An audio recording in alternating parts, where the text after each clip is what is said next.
Thank you so much for joining us today. I'm Heather Podesta. I'm the founder and CEO of Invariant, which is a government relations and communications advisory firm. I'm so pleased to be co-hosting with the premier financial services consultancy, Potomac Global Partners, and their CEO, Paul Atkins. A big thank you to Senator Cynthia Lummus for joining us this afternoon. Given digital assets, explosive growth, and mainstream appeal, the sector is attracting growing attention from policymakers. When a market value of $500 billion in 2020 jumps to $2.2 trillion today, that's real money, even in Washington, D.C.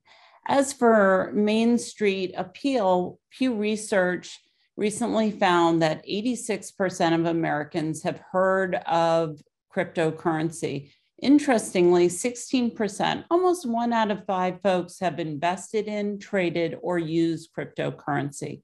So clearly we're past the point, I hope, where some feared that regulators would attempt to outright ban digital assets. So if they can't ban it, what will policymakers do? We do know one thing, and that is the existing regulatory playbook for traditional banking and financial services cannot be neatly applied to the world of digital assets. So how can the administration and Congress work together to ensure a new regulatory framework that not only protects consumers, but also allows innovation to continue? That's what today is about. Really excited to have these two teams and the senator share insights on the current state of play and the dynamics to be mindful of as the debate unfolds. And with that, I will turn it over to Potomac Global Partners CEO, Paul Atkins, the man with all the answers. Yeah, well, thank you very much, Heather. And I don't know about I have all the answers, but maybe the folks on the call here today, as they go through their different discussions, can come up with answers. So we'll see what we can do.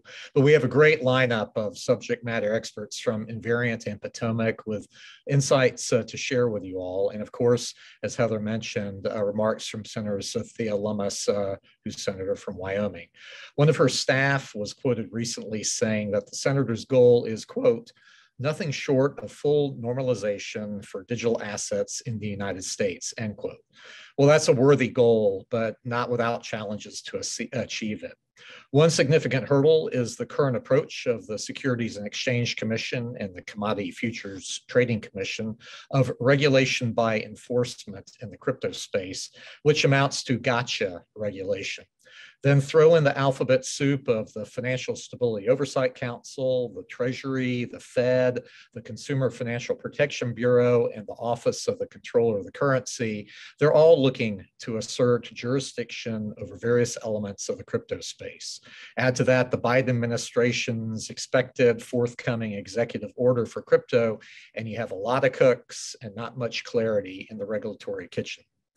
Meanwhile, a handful of digital asset firms are challenging some early enforcement actions, the outcomes of which may have implications for policies and the industry going forward.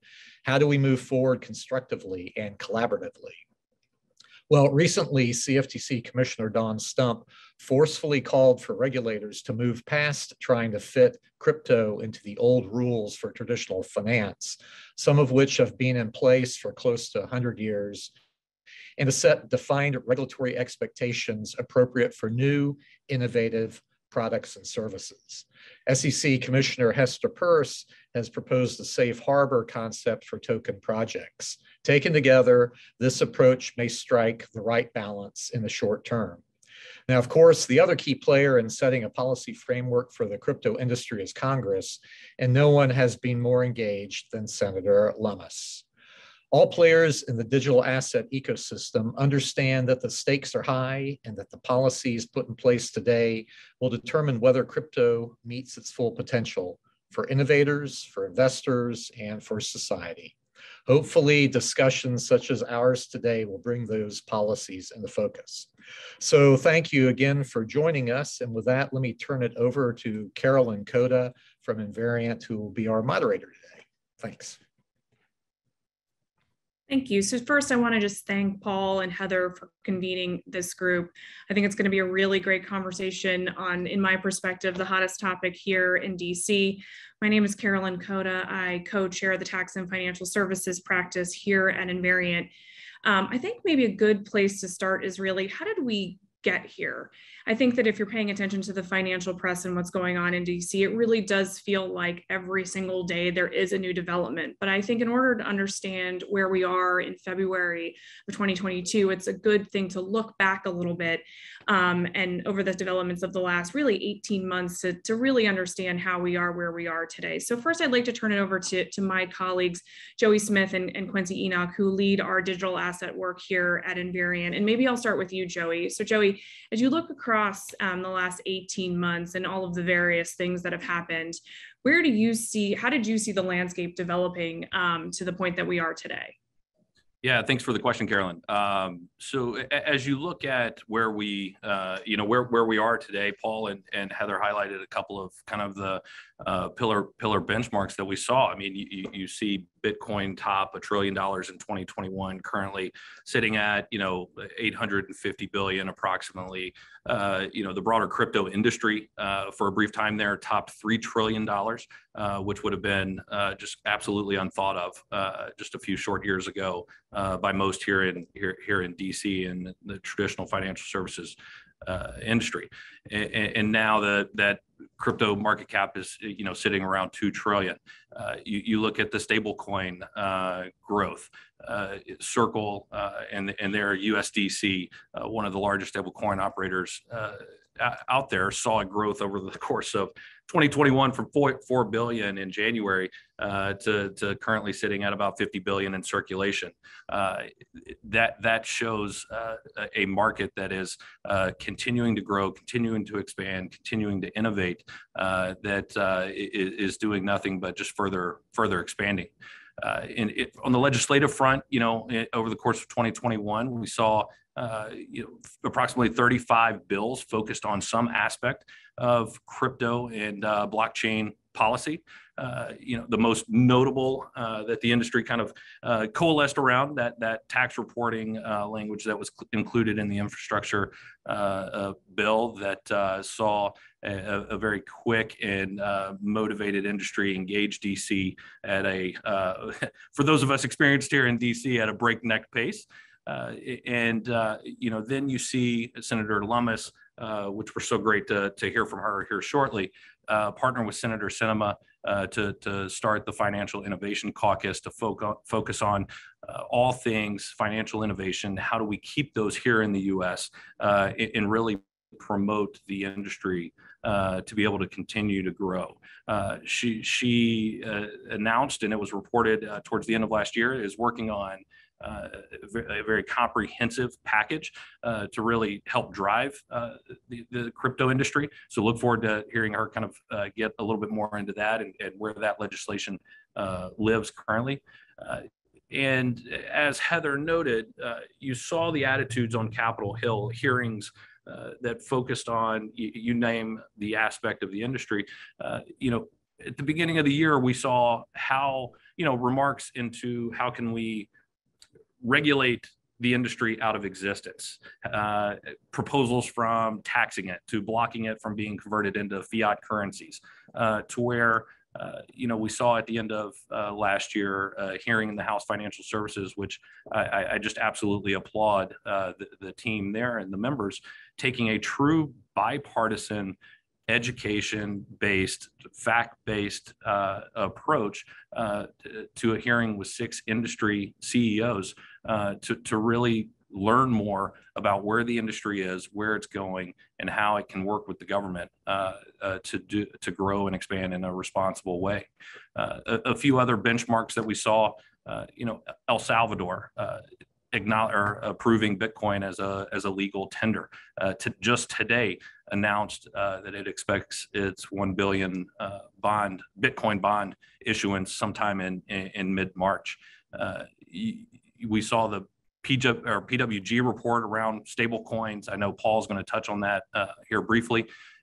And the most telling point, I think, about the growth is per block data, a research and data aggregate site. Over the course of 2021, you saw $23 billion worth of capital investments in blockchain and crypto companies. The largest previous year was 2018, and that number was 6.9 billion. So I think that just kind of gives you a view of where the industry currently is, and quite frankly, the stage for where it's going. So given all that, and it definitely feels like the public policy arena just continues to grow. I think we've even had a couple of hearings, including today, this week. Quincy, what do you think the rest of 2022 is going to look like from a legislative perspective? I think, Joey outlined it pretty well. I think we're going to see a lot more hearings. I think we're going to see a lot more education. I think we're going to see a lot more reaching out to stakeholders, regulators, investors, to try to learn more about crypto and the different facets of it. I think one of the things that really struck me about crypto as I learned more and more and more is there's so many facets to it. And so, as we look forward, I think really they're going to see legislators coalesce around stablecoin legislation. And one of the reasons why I think that is because stablecoins, I think, are kind of the fundamental piece and probably one of the least complicated, although they are complicated as well in terms of trying to address, right? I think one of the biggest things is trying to understand what are the reserves? Are these stable coins fully reserved? How do we define them? Where do the reserves need to be held? All of those things are going to be questions that policymakers are talking about. They were talking about them yesterday. They were talking about them at the end of the year last year, as Joey had mentioned. But I really want to reflect on one point that Joey made, that the lawmakers are really taking, I think, a great approach to cryptocurrency, because it does not seem, whether you love crypto, whether you have serious concerns about crypto, it really seems like they are in learning mode to make sure that as they move towards legislation, that they do so in a deliberate manner, which I think is going to be key. So for all those in the crypto industry, I know we're doing this in our practice. I know the industry is doing this more and more, all the trade associations and whatnot. You have to be active. You have to be talking to lawmakers and, to help shape this, because I really do believe that there is not necessarily a preordained agenda as to what comes next. But some of those thoughts are starting to form now. I think on the House side, we see this great bipartisanship in some of the hearings where you can really tell they're trying to dig into it. On the Senate side, I think we see maybe a little bit more concern from the Democratic majority about cryptocurrency, where they're having hearings and learning. And so I think there's an opportunity there to be able to answer some of those questions and address some of those concerns. And I think we're going to see some legislation coming. Draft legislation, I think, is going to be on its way probably this week on the House side, that will try to lay out a framework. I think that the committee on both sides, the majority and the minority, are working together and are committed to really try to get some sort of legislation, particularly focused on stablecoin, across the line this year. And with that, I'll kind of let us go on to the next question, Carolyn. Well, I wanted to go back to something that Joey said. So Joey mentioned the inclusion of the crypto tax provision in the bipartisan infrastructure deal as perhaps an inflection point. So wanted to maybe dig down on that a little bit more and get your perspective as to how the industry, one, viewed the inclusion of that provision, but how the industry is really engaging now in DC on a very complex and wide-ranging topic. Yeah, absolutely. Look, kind of like I mentioned before, we heard directly and discussed with various offices across the Hill that were, quite frankly, impressed and in some cases even humored by the speed of which the industry coalesced and came out with their views and opinions, and in connecting with these offices to share their thoughts. I mean, obviously, it's been very well reported, just the confusion around the broker definition, where that stands. I think there's still some questions there. Obviously, Treasury, IRS are expecting, are expected to come out very soon with additional details on that. But the industry has grown. You see a number of trade associations now representing the industry doing very good work on their behalf. It was just reported a couple of weeks ago. A large PAC has now been formed to keep the industry politically active, to support those leaders on the Hill that are pursuing responsible and impactful legislation. And so I think it's just an effort that you will continue to see the industry expand in as some of these pieces continue to move forward. And given that, and maybe we'll go back to Quincy really quickly. So we know that Treasury is taking a lot of incoming on perhaps clarifying the definition of broker as it was put in forward in that one specific provision. Quincy, do you have any more insights as to where Treasury is and what we can expect coming from them? Well, Treasury said that they wanted to try to get out some sort of guidance quickly to, really help people understand where they were going to be going with the regulation. And fortunately, even when the bill was passed, there was a colloquy on the floor where they, tried to explain that they did not want to impact, the miners, the folks that are really just, laying the rails of the crypto industry and not necessarily in a position to even do some of that reporting. And what we've seen in the provision was that it allowed for Treasury to have a lot of deference in terms of how they define broker and what that looks like. But as I mentioned, the crypto industry is very complex, and there's all different new things that are coming up. And so I really think Treasury is just trying to be deliberate, as they look toward this guidance to ensure that they're able to put out guidance that is appropriate so that the right people are doing the reporting, and that there's people that don't fall into the trap of being required by law to report on information that they don't have and cannot get. So, I think that the guidance is going to be coming, but I'm actually happy to see that Treasury is, kind of being very deliberate as they look to put out this guidance. A couple other things in that space, just I think trying to help them along, is that there's a couple of legislation in the House. You have the Keep Innovation in America Act. In the Senate, Senator Wyden and Senator Lummus, who we'll hear from shortly, put out a bill to try to fix some of the language. But I think we're moving in the right direction with the provisions to make sure that it does apply to the right people. One thing I will say, though, is I think that Treasury definitely has the opportunity and the ability to get this regulation right. But one thing about the provision is that the next Treasury Secretary could have a different view on it, and that could change. And so, I do think there could be a need to try to get maybe a legislative fix just to ensure that when Treasury is done with their good work and make sure that this regulation applies to the folks that it's supposed to, that doesn't change down the road. Got it. So we've spent most of these first couple of minutes in this session talking about the legislative space. And so I thought it might be helpful to move from one side of Pennsylvania Avenue to the other side of Pennsylvania Avenue and talk about what the administration is doing. So I wanted to ask Paul Watkins, who's a managing director with Potomac Group, to really give his perspective on what the administration is doing, including the Federal Reserve.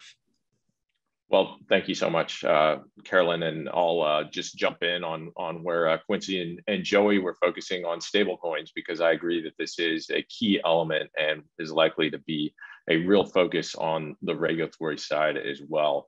So what's currently happening with stablecoin regulation is that they are subject, you'll hear the federal regulators say stablecoins aren't regulated. And when regulators use the word regulated, they don't mean it in sort of the common parlance that you and I would take it, where you have to follow rules, and if you don't follow them, you get sued. They mean they're not supervised, and particularly they're not supervised at the federal level. So the way stablecoin companies are subject to regulation now is they're subject to anti-fraud regulation at the federal level and at the state level from the CFTC and from the state AGs. They are also subject to regulation at the state level under money transmission laws, under the New York BIT license, under state trusts, the Wyoming Special Purpose Depository Institution. And those do involve supervision. And so that's why you saw in the hearing yesterday, you saw a lot of pushback against Treasury saying, why aren't you recognizing the state regulatory framework? It does exist. It is regulation. It includes supervision. Why weren't they listed on the groups consulted in your report?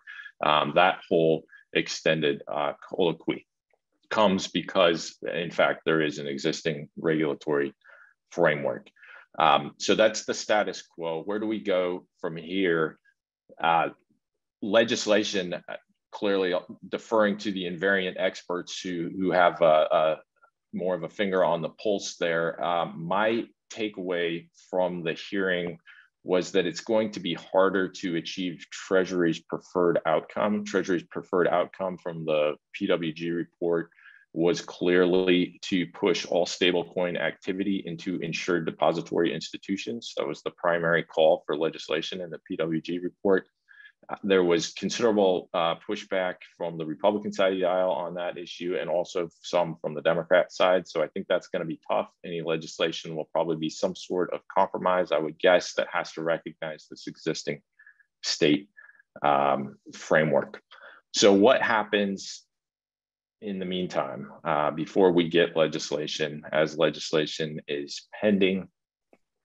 You would sort of expect that the administration might use a carrot and stick approach. Here's the carrot. Life is easier if you want to become a bank. If not, we're going to use the stick for everybody that's kind of outside the banking system. That's not quite what we're seeing so far. When you look at statements that are coming out of the OCC, they haven't been approving charters really since Brian Brooks' folks left. And when they've been issuing statements, it's been things like you need to get permission from your compliance officer if you want to engage in crypto activities. Similarly, there was a lot of sort of positive statements when McWilliams, whenever she would talk about crypto, it was generally emphasizing its use in innovation and payments and those sorts of things. A very different tone when the new folks, Marty Greenberg and Rohit Chopra took over on Monday. One of the top priorities was, hey, we're going to look at this crypto activity. And they said it's unclear if this can be safe and sound without written guidance. So if the message there was that banks are supposed to wait for written guidance, that might take a while. So there's not much of a carrot, but there is still a stick. So this may be sort of a stick in the right hand versus a stick in the left hand approach from the agencies.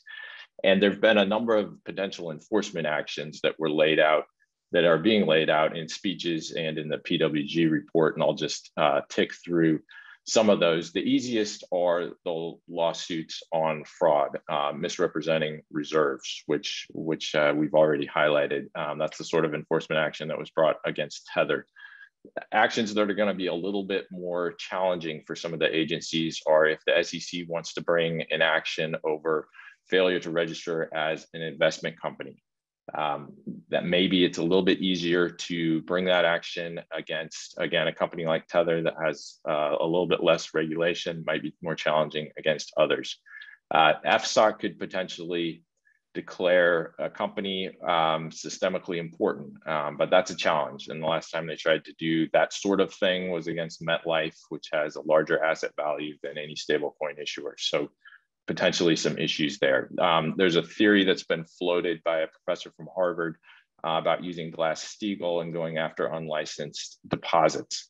But it's not clear how the existing state regulatory framework will fit in. So there are some questions there. So what does that mean? I think we'll see a lot of stern speeches. I think the regulators might move through cutting off access to the banking system for some activity that they don't want to see. But I really think there will be some waiting for an opportunity, maybe some sort of crisis that could trigger legislation, could trigger a relatively high risk enforcement activity. So it's incumbent on the industry to be generating legislative ideas and building that coalition, in particular, engaging the state regulators who have been strangely silent as their regulatory structure has been criticized and as they've been threatened with preemption. We've basically heard crickets out of them, which as somebody who worked in a federal agency is quite surprising. So I'll turn things back to you, Carolyn. So speaking of stern statements, one of the biggest concerns that we tend to hear from the regulatory side is on AML issues.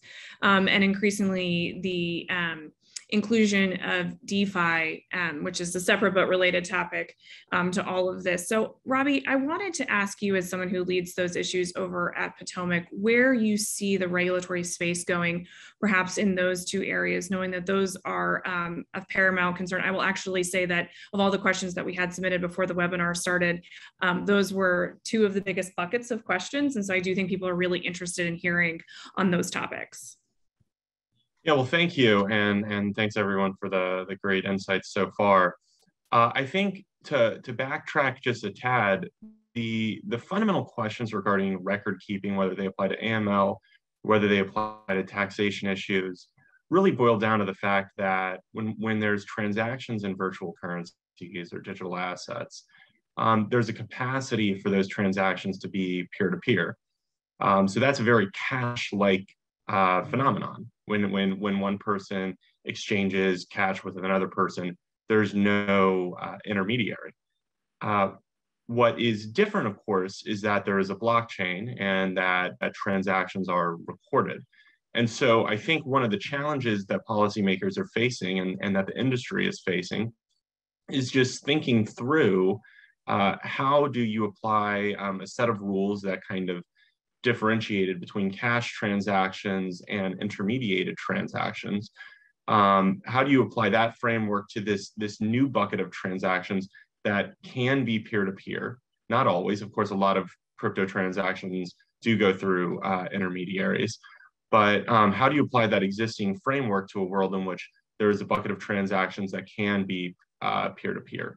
And you know, the growth of DeFi is frankly is an emergence of one could argue a new type of crypto that is bringing more and more transactions into a truly peer-to-peer space.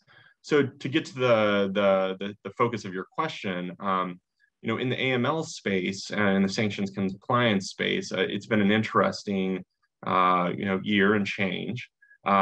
In October, we had OFAC issue virtual currency guidance, and last year we saw OFAC also, and we saw Treasury, you know, putting certain particular virtual currency exchanges on the SDN list. And so there's clearly, you know, a usage of the blockchain and of the data of the blockchain and blockchain analytics companies to go after bad actors and folks who are violating rules. At the same time, we now recently saw Treasury's unhosted wallet rule put back on Treasury's regulatory agenda, and this pertains to record-keeping requirements regarding transactions from a virtual currency platform. So someone's, you know, the trading platform one uses to buy and sell Bitcoin or another virtual asset, and the record-keeping requirements associated with that, with someone taking those transactions and taking those assets off into a self-custodied or unhosted wallet. And where this all goes now is going to be really interesting to see, because there is not, there's obviously the Financial Action Task Force, you know, a global body of financial crime regulators who are working to develop, you know, standards for virtual currency transactions and the record-keeping requirements that should apply for particular types of transactions involving, you know, wallets that are not hosted by a virtual currency exchange. But there isn't uniform adaptation of those standards globally.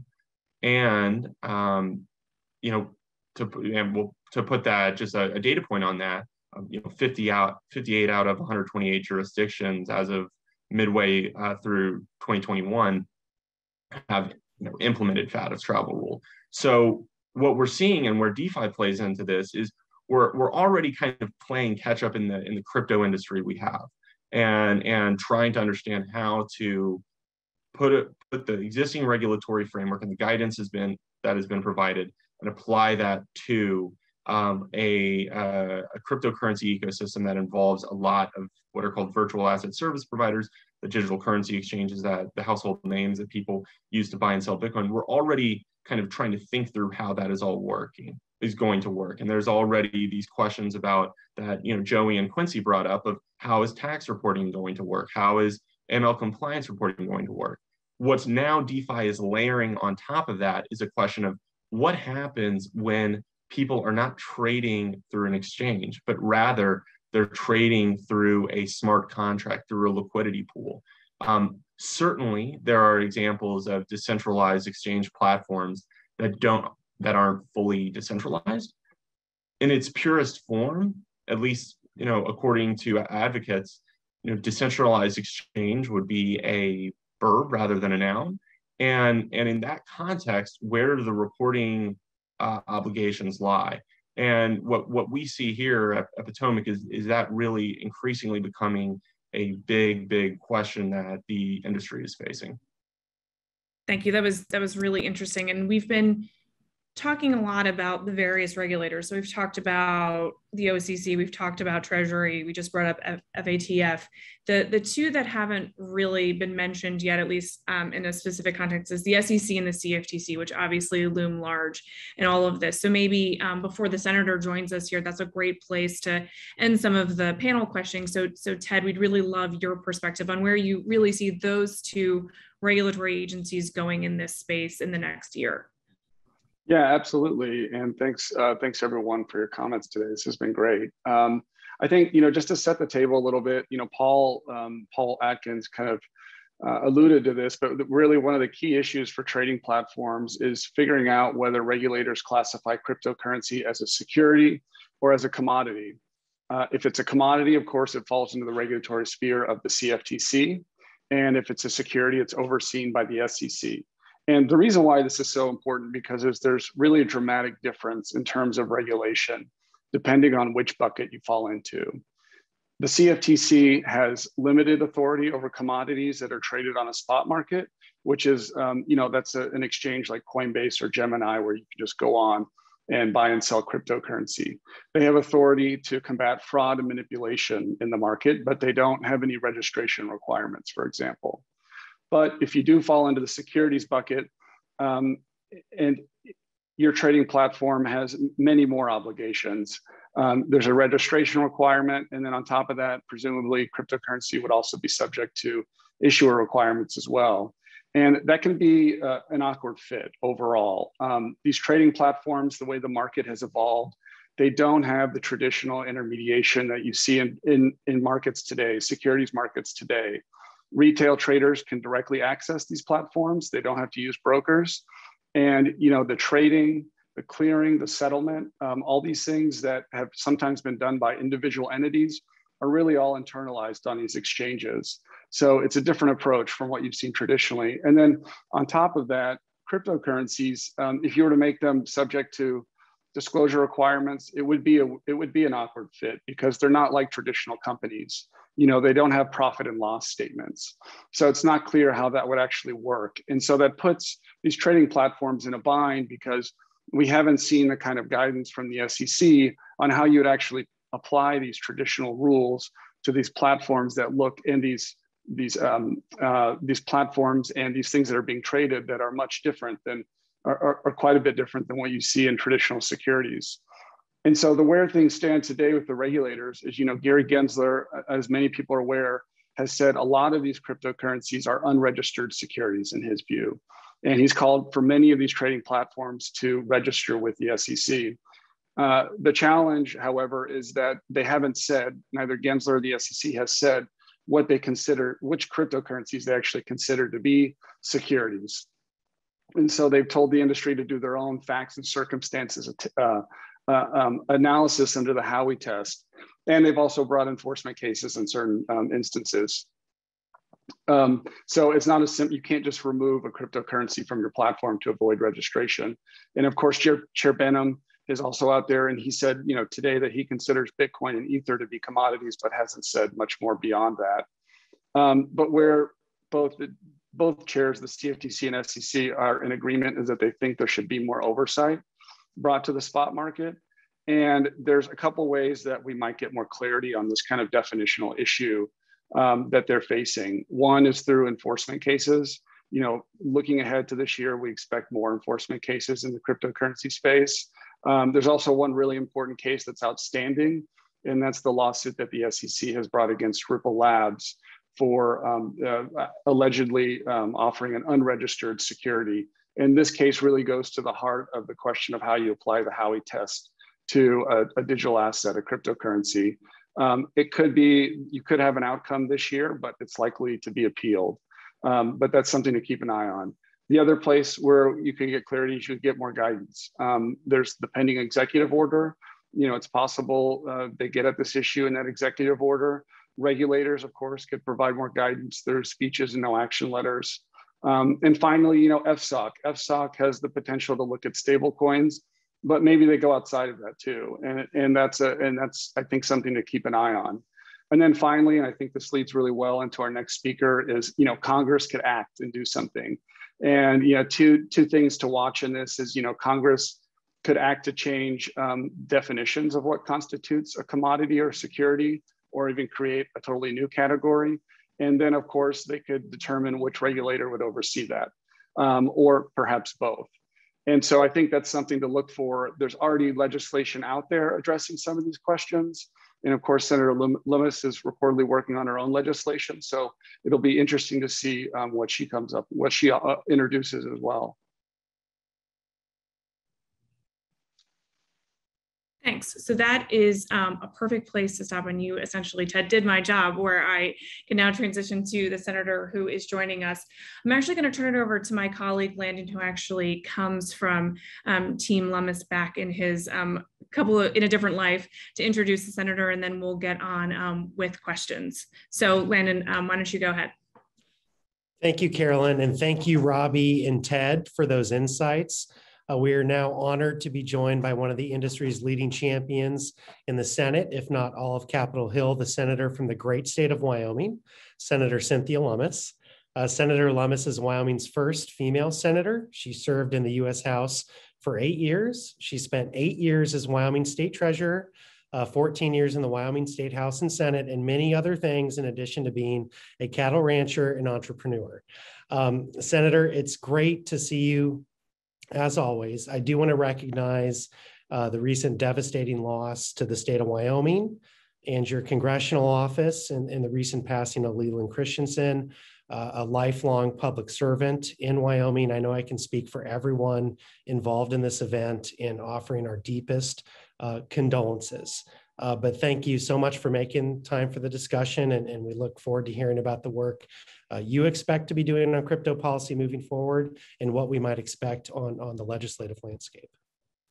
Well, thank you, Landon, and thank you all for letting me spend a few minutes with you today. Thanks also, Landon, for the kind words about Leland. We're all heartbroken around here. He was our beloved friend, in addition to our work colleagues, so really appreciate it. So as you know, digital assets and financial technology more broadly, it's one of the most important topics in financial services today. In fact, there was a hearing this morning in the Senate Ag Committee with regard to digital assets and its relationship to the CFTC. As your previous speaker noted, Bitcoin and Ethereum are pretty much commodities. But there's going to be a tug of war between the SEC and the CFTC over jurisdiction over a lot of these things. And of course, even commodities can be bundled, so they are securities.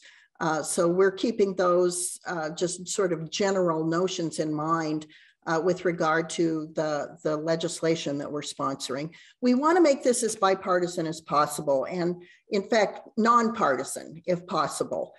We think there's so much opportunity, and so much of the country's prosperity is tied to our leadership in global financial services, that as we see these new technologies come forward, the United States just has to lead in this area. We've got to get to the point where we're using common sense consumer protections, have dynamic capital markets, legal certainty, and preserve the willingness to innovate. If we don't allow room for innovation, it'll move offshore. This is an industry that can basically go anywhere where the regulatory and innovation climate is good. The industry is going through a disruptive period, of course, and innovators are working to reduce the cost of payments, create new types of assets, provide new investment opportunities, and create new ways to make markets more efficient and faster. They were so significant that the United States just has to get deeply involved in this area, hence our work on bipartisan legislation. So we want to embrace this disruption with open arms and use the moment to cement our country's leadership in the global financial industry for future generations and ours as well. Even old dogs like me can learn new tricks. So we want it to be bipartisan. So far, it really has been. All Americans benefit when the dollar's influence is at its peak. And we see important ways to marry US dollar with financial innovation in ways that recognize the role of stablecoins, CBDCs, cryptocurrencies, Bitcoin, and some that we haven't even heard of yet. So those are my opening remarks. And if there are any questions, I'm happy to have a fun discussion with you.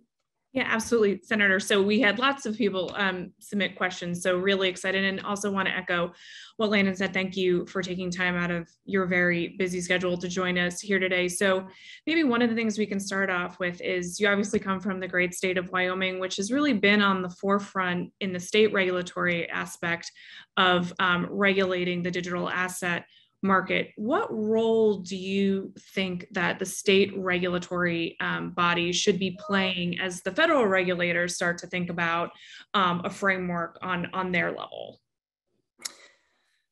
I come from state government. I was a state legislator and state treasurer, and I've always seen the states as the incubators of innovation. That was certainly the case with Wyoming's statutory framework for the digital asset industry, especially SPDI, special purpose depository institutions. So after Wyoming passed its SPDI law, our Division of Banking put together a very comprehensive bank examination manual for SPDIs that address all of the issues that federal regulators raise, whether it's the Bank Secrecy Act or Anti-Money Laundering Act or consumer protection provisions, bank examination and reporting requirements, auditing requirements. It came up to about over 700 written pages, and the Wyoming Bank division, the head of the Division of Banking, submitted those documents to a variety of federal regulators, including the Fed, the SEC, the OCC, to get some feedback on its work. And this has gone on over the last 2.5 years. We've been, I think, appropriately impatient with federal regulators with regard to getting feedback on the first 2 charters that were issued in Wyoming, trying to seek master accounts at the Fed and get bank routing numbers. These are the kind of things that Wyoming has been in the lead on. Other states are also following the pattern of Wyoming. to get into a position where depository institutions are able to access the master account opportunities that provide for the transitions between dollars and Bitcoin and other digital assets.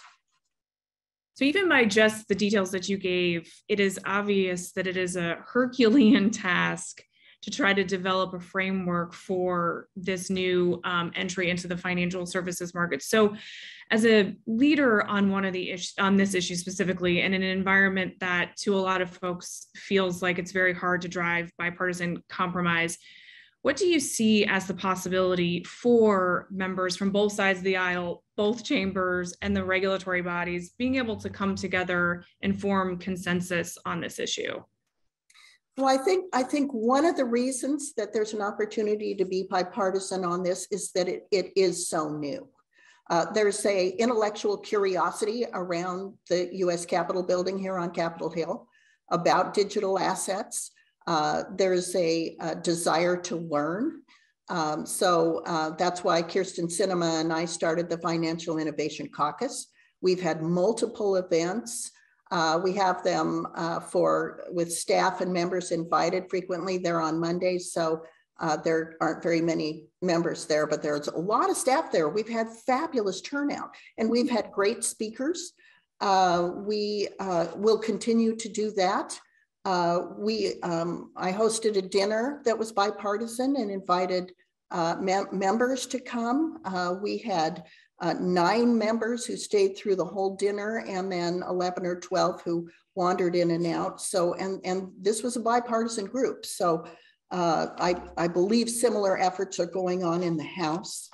The bill that we drafted in my office with feedback from especially Senator Sinema's office, but also Senator Wyden's office, and some from Senator Toomey's office as well, has been sort of quietly circulated among federal regulators and among industry groups, so we can get some pre-filing feedback. We're going through those comments. We got some excellent feedback, and you know, we got some that we're going to have some challenges coming to finding the middle ground on, you know, and particularly, I'll admit it, from the SEC. We're continuing to work with them. I've met with Gary Gensler on several occasions about this, just to kick around ideas. So has Senator Wyden. One of the things that has made this exceptionally bipartisan was just this weird serendipitous thing that happened last summer with regard to the infrastructure bill. That definition of broker, which showed up on the infrastructure bill, took everyone on Capitol Hill by surprise. Those of us on a bipartisan basis who realized that that definition in no way reflected the boots on the ground interactions that software developers and miners have with the ultimate customer. And we went to Treasury as a bipartisan group and tried to work out a compromise. We in fact did work out a compromise. It was a big improvement over what was ultimately enacted because of the Senate rules that allow any individual to put a kibosh on an amendment. Our change was not enacted. But now on a bipartisan basis, we are all monitoring Treasury to see that the rules that they put in place or guidance they enact to implement the definition of broker is closer to what we had envisioned in our compromise legislation. But even more important than that is that we started identifying each other as members of the Senate who are interested in this subject. And now we work together regularly. So it sort of created this interesting working group among the Senate that I'm really enjoying, and their staffers.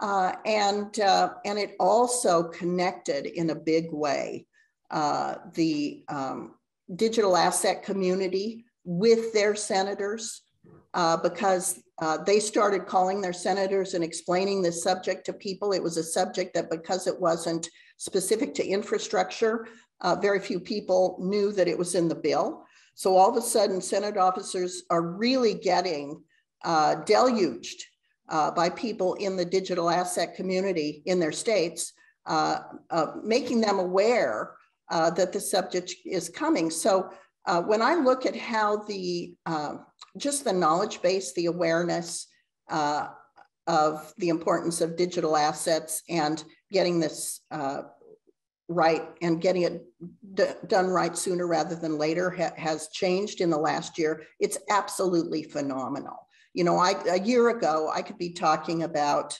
Bitcoin, and members of the Senate still wanted me to pull one of them out of my pocket and show it to them. And now today you have a hearing in the Senate Ag Committee where the Ag Committee wants to make sure that Bitcoin and Ethereum continue to fall under the Commodity Futures Trading Commission instead of under SEC jurisdiction. That in itself is a huge change from 12 months ago. And I think you'll see a similar leap in the next year in members' awareness, understanding, and interaction with their constituents who are interested in this subject.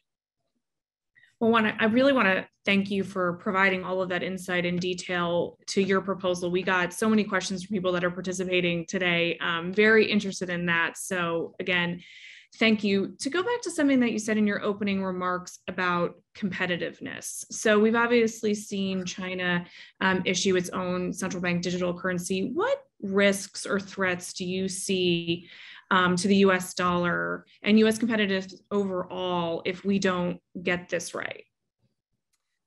Well, we know that the Chinese will use their digital yuan to surveil.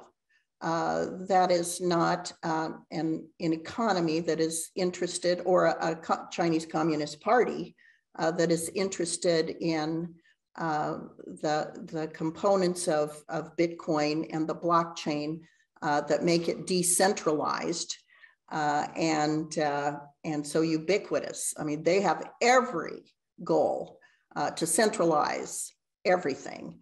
And so the United States can weigh a central bank digital currency, can weigh stable coins. Of course, a central bank digital currency would be sort of the wholesale component of that would occur for the most part between the Fed and a bank or depository institution that is involved in digital assets. And then the stable coins more on the retail end.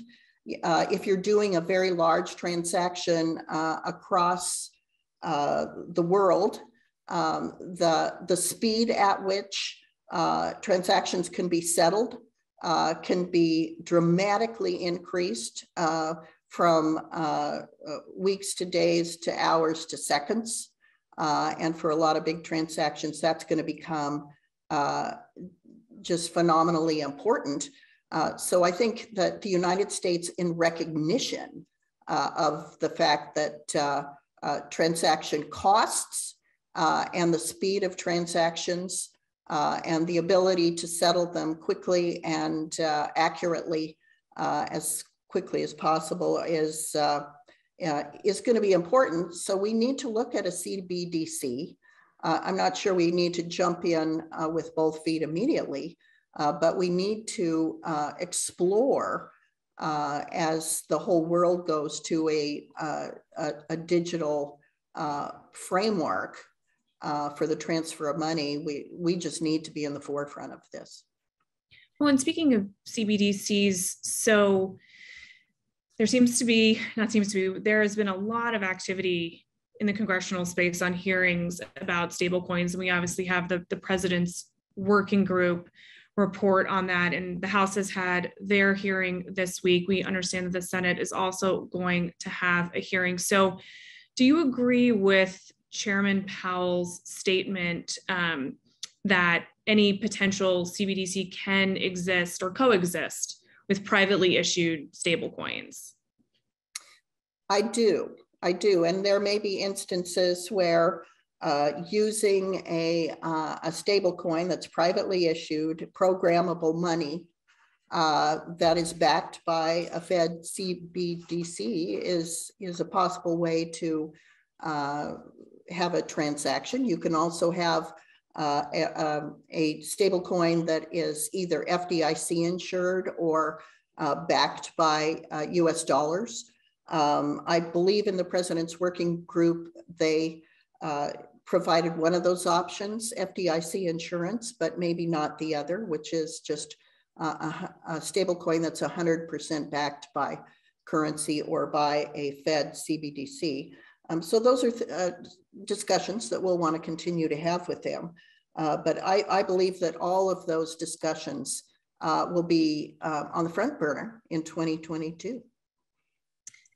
So, and maybe this will be, I know we're being mindful of time and really mindful of yours in particular. So I think everyone laughed when you mentioned that, you know, in the past, lawmakers have asked you to take out a Bitcoin and show it to them. So in an industry that is predicated on ever evolving technology, really interested in your perspective as to how the industry can effectively engage and really serve as that educational resource to other lawmakers to really keep them up to speed on what is going on and how that can interact with really effective legislative frameworks. Well, of course, here on Capitol Hill, we're trying to do that through the Financial Innovation Caucus. It's also really important that the industry engage with House and Senate staffers, for members of committees of jurisdiction, whether it's banking or finance or agriculture in the case of the Commodity Futures Trading Commission. Get to know the staff, the committee staff, the members' staffs, and have educational opportunities for them. You know, you get, some people don't want to be embarrassed by their lack of understanding of all this. And so I think some of these discussions are really helpful if you can do them on an informal basis. We're trying all avenues, formal and informal, you know, go to a dinner at somebody's house, literally, and talk about, you know, how the blockchain works and the difference among a stable coin versus Bitcoin versus Ethereum versus Dogecoin, why consumer protection issues are important. As we all go to a digital format in our personal lives, this will become more normal and common sense to people. But right now, it still seems like something that's made up. They want something they can touch, even though we hardly ever touch our cash anymore. You know, I think I have a retirement fund somewhere. I get a statement on paper that says I have money there. Well, it's an exercise of faith that it's really there because I can't see it. And the same will be true, of course, with digital assets. It just takes a while for people to wrap their heads around it. So the industry, I think, needs to be in a place where it can identify people who are intellectually curious, provide them with reading materials, and then provide them with a setting where they really feel comfortable asking what is the stupid question. And, you know, we always say there's no stupid questions, but this is moving so fast. You know, the Lightning Network didn't exist a year ago, to my knowledge, and I'm still trying to understand how it functions, and it's already here functioning. And that's true for for members on the Hill. And then you've got the regulatory community that is simultaneously has differences in their knowledge base. I think you have some pretty sophisticated people at the SEC and the CFTC, but at Treasury, to come out with a definition like that just last summer indicates to me that that level of expertise was not maybe in the room when Treasury was envisioning all this. So all federal regulators are not created equal with regard to the distribution of understanding and knowledge about digital assets. And then even within agencies, you've got people, everybody from Gary Gensler to Hester Pierce, who are both really knowledgeable, but view these from a very different philosophical framework. So we've all got our work cut out for us. And I think that when our bill goes up, it's called the Responsible Financial Innovation Act. So we've been distributing it, as I said, around federal regulators and the industry to get some good feedback, just sort of quietly. We started distributing it in early December, so it's been out for a couple months. And then we're incorporating the good feedback, and then we'll either put it out on a more broadly available basis and more publicly noticed basis for additional comments, or we'll just file it and put it up and let people start to comment so those who haven't seen it yet can help us. Then what we may do, it's pretty comprehensive. So there are ways to logically break it up into about 5 or 6 pieces, the banking provision, the consumer protection provisions, and so forth, and take it in chapters, hopefully with different bipartisan sponsorship so we get more people involved in advocating for these bills and to become personally knowledgeable about them. And so those are some of the approaches that we're pursuing. The senator who has expressed the most personal interest and enthusiasm for this is Ron Wyden.